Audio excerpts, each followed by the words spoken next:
following is not financial advice. Okay, so here it is, the most important thing to understand about money. Are you ready? Money represents purchasing power, and ultimately that's the thing that we care about. $1 million doesn't mean much if a burger costs 10 grand and if rent is $500,000 a week. So it's not the number that matters, but what you can buy with the number that matters. But listen up, because here's the important part. Because inflation is pushing prices up, and because the dollar is constantly losing purchasing power each year, people are instead storing their wealth in things like real estate, gold, and the stock market. But the most important thing to understand about any asset is what is the rate of dilution. Dilution means your share of the total wealth in a system is shrinking.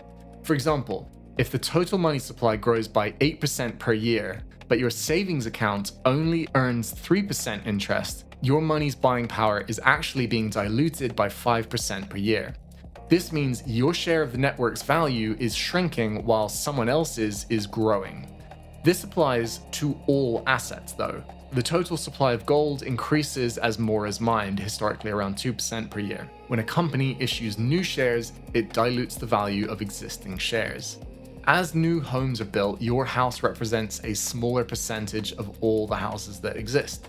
The point is, beating inflation shouldn't be your guide. A much better goal is to avoid being diluted. This is where Bitcoin absolutely destroys any of these other assets in terms of its ability to protect value.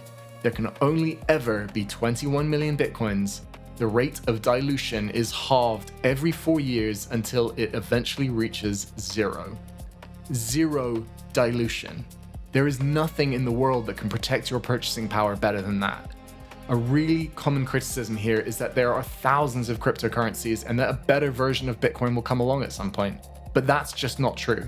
The reason that they think this is because most people think newer technology is often better and will replace old technology.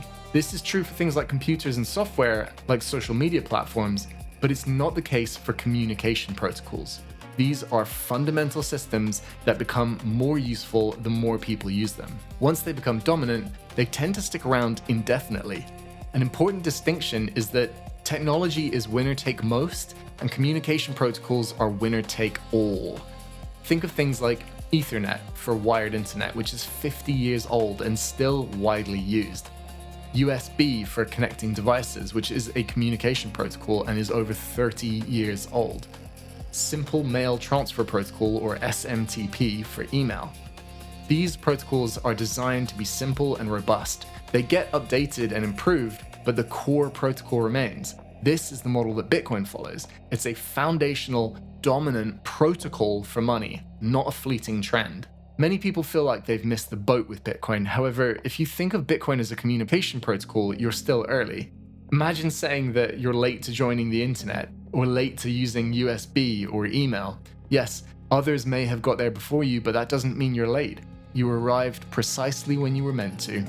In other words, everybody gets Bitcoin at the price they deserve. The Bitcoin network currently represents a tiny fraction of the world's total assets. For comparison, at 0.2% of global assets, it's roughly 1/10 the size of gold, which is around 2%.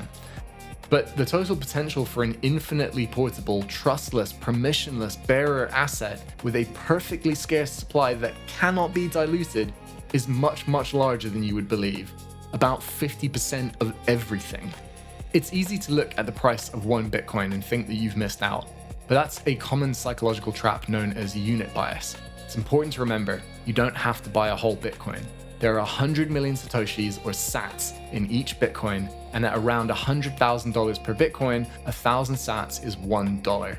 There will come a time in the future where one sat will equal $1, so you're effectively able to buy $1,000 worth of purchasing power with just $1 today, if you're patient enough. Remember, stay humble, stack sats, and don't forget to like and subscribe if you found this video helpful. Thanks for watching, see you in the next one.